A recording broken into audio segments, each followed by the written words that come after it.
اعوذ باللہ من الشیطان الرجیم، بسم اللہ الرحمن الرحیم۔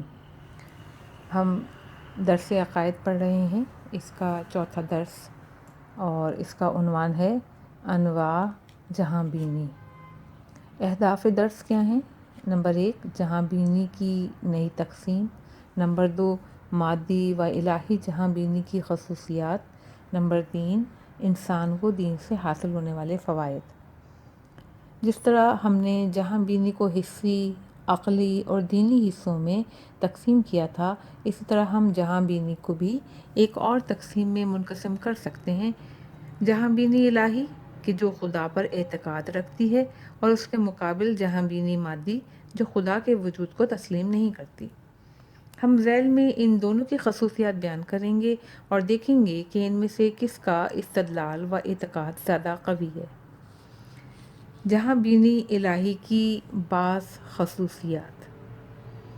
خدا پر اعتقاد رکھنے والوں کے مطابق انسان کسی ایسی کتاب کی مانند نہیں کہ جس کا پہلا اور آخری صفحہ پھٹ چکا ہو۔ ان کی نگاہ میں یہ عالم ایک ابتدا ہے جو خدا ہے، اور ایک انتہا جو عالم آخرت ہے رکھتا ہے۔ یہ افراد خدا کو اس عالم کا خالق ماننے کے ساتھ ساتھ حکیم بھی جانتے ہیں جو کبھی بھی کوئی بیہودہ، عبث و بے فائدہ کام نہیں کرتا۔ اس بنا پر خدا نے اس عالم کو ایک ہدف کے پیش نظر خلق کیا ہے، اور انسان اس راہ پر چلتے ہوئے اپنی منزل کی جانب گامزن ہے۔ الہی جہاں بینی کے طرفداروں کا عقیدہ ہے کہ خدا ہر لمحے ان کے تمام اعمال پر ناظر ہے، کیونکہ دوسرے عالم میں جس کا نام آخرت ہے میں اپنے تمام اعمال کا جواب دینا ہوگا، لہٰذا اپنے تمام اعمال کو اس خیال کے ساتھ انجام دینا ہے کہ اللہ دیکھ رہا ہے اور ہمیں اپنے تمام اعمال کا انجام بھگتنا ہے۔ سو کسی پر ظلم نہیں کرنا، کسی کا حق غصب نہیں کرنا، دوسرے الفاظ میں اپنے تمام اعمال کا حساب خدا کی بارگاہ میں دینا ہے۔ ان کی نگاہ میں انسان اشرف المخلوقات ہے، یعنی مختلف اور عجیب و غریب قسم کے نظام، کہکشائیں، دور دراز محل پر ٹھہرے ہوئے ستارے، یہ سب فقط انسان کے رشد و تکامل کے لیے خلق کیے گئے ہیں۔ ان کے مطابق انسان نظام خلقت کی کامل ترین موجود ہے۔ اس بنا پر انسان اس نظام میں مادر پدر آزاد اور پریشان و سرگردان نہیں ہے، بلکہ خدا نے اس کے لیے وسیع لائحہ عمل ترتیب دیا رکھا ہے، من جملہ یہ کہ تکامل واقعی تک پہنچنے کے لیے اس کو ایک قوت بنام اختیار عطا فرمائی ہے، یعنی قوت اختیار۔ یہ وہ بہترین چیز ہے جو اس کو باقی تمام موجودات سے جدا و ممتاز کرتے ہوئے بزرگی و شرافت سے نوازتی ہے۔ اس نقطہ نگاہ کے مطابق موجودات میں تنہا انسان ہی ہے جو یہ قابلیت رکھتا ہے کہ باطنی میل و رغبت کے ساتھ اچھا یا برا بن سکے۔ البتہ ہدایت کا تسلسل اول خلقت سے آخری انسان تک جاری و ساری ہے۔ ان کے مطابق عدالت چاہے اجتماعی ہو یا فردی، اصلی ہدف ہے، اور ایسے افراد کا ہونا ضروری ہے جو کہ عدالت کو قائم کر سکیں۔ انسانوں میں سے بھی جو بھی کسی اچھے کام کو انجام دے گا یا برے کام کا مرتکب ہوگا، وہ دوسرے جہاں میں اپنے اعمال کا نتیجہ دیکھ لے گا۔ دنیا میں اس دیدگاہ کے ماننے والوں کی ایک بڑی تعداد ہے، اور دنیا کی آبادی کا اکثر حصہ ان خصوصیات پر یقین رکھتا ہے۔ حاشیے میں بتایا ہے کہ تمام افراد جو الہی ادیان پر یقین رکھتے ہیں ایسی ہی سوچ کے حامل ہیں۔ عنوان ہے کہ جہاں بینی مادی کی بعض خصوصیات۔ الہی جہاں بینی کے مقابلے میں مادی جہاں بینی ہے، اس کے مطابق نہ انسان کی کوئی ابتدا ہے نہ کوئی انتہا۔ اس کا خالق ایک بے جان مادہ ہے جو نہ فہم رکھتا ہے نہ شعور، نہ انسان کی خلقت کا کوئی ہدف ہے، نہ انسان کی قدر و قیمت کا کوئی اعتبار۔ ان کے مطابق انسان ایک موجود ہے جو کہ اس عالم مادہ میں محصور ہے، اور تنہا جس چیز کی قوت رکھتا ہے وہ یہ کہ کچھ دن اس دنیا فانی کی لذتوں سے فائدہ حاصل کرے۔ ان کے مطابق انسان کی اصالت لذت میں ہے۔ جو انسان اس دنیا سے زیادہ فائدہ اور لذت حاصل کر پاتا ہے کامیاب ترین انسان شمار کیا جاتا ہے، اور اگر اس نے لذت حاصل نہیں کی تو آپ ہی اپنا نقصان کیا ہے، کیونکہ مرنے کے ساتھ ہی تمام چیزیں ختم ہو جائیں گی۔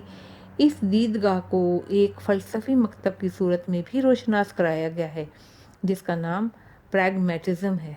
یعنی ہر انسان کو چاہیے کہ وہ زیادہ سے زیادہ فائدے حاصل کرے، چاہے اس فائدے کی وجہ سے بہت سے دوسرے انسانوں کو اپنی جان سے ہاتھ دھونا پڑے، کوئی پرواہ نہیں، کیونکہ اصل اصول ہی یہی ہے کہ کچھ افراد زندہ رہیں اور فائدہ اٹھائیں، اور پھر بے شک کچھ اور افراد موت کا نوالا بن کر کچھ بھی حاصل نہ کر سکیں۔ غالب کہتے ہیں کہ آدمی کو بھی میسر نہیں انسان ہونا۔ اس جہاں بینی میں اخلاق نام کی کوئی چیز موجود نہیں ہے اور اس کے کوئی معنی نہیں، جبکہ الہی جہاں بینی اخلاق پر زور دیتی ہے، بلکہ یہاں اس کی ایک نئی تعریف ملتی ہے، اور وہ یہ کہ فائدہ اور لذت اٹھانے کی ہر قیمت میں حوصلہ افزائی کرتے ہوئے لوگوں کو اس سے متعارف کروایا جائے۔ اس نظریے کے مطابق عدالت اور ہر قسم کے اخلاقی مفہوم کا پرتاؤ فقط کچھ انسانوں کے فائدے کی صورت میں بیان کیا جاتا ہے۔ اس میں آخرت کوئی معنی نہیں رکھتی۔ انبیاء کو بشریت کے لیے عقب نشینی کا باعث سمجھا جاتا ہے، اور دین ملتوں کے لیے افیون بتایا جاتا ہے۔ خدا اس دیدگاہ میں کوئی مفہوم نہیں رکھتا۔ انسان بیکار و فضول، اور اگر لذت حاصل نہ کر پائے تو بہتر ہے کہ اپنے آپ کو ختم کر لے۔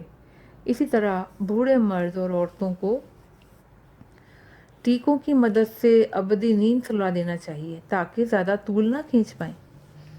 الغرض جو بھی اس دنیا میں لذت اٹھا سکتے ہیں بس وہی زندہ رکھنے کا حق رکھتے ہیں، اور جو اس سے مزہ نہیں لے سکتے وہ یہاں سے چلتے بنے، کیونکہ خدا کا کوئی وجود یہاں نہیں مانا جاتا، اسی لیے نیک ہونے کی ضرورت نہیں۔ انبیاء الہی کی تعلیمات بے اتنائی کی ضد پر ہیں۔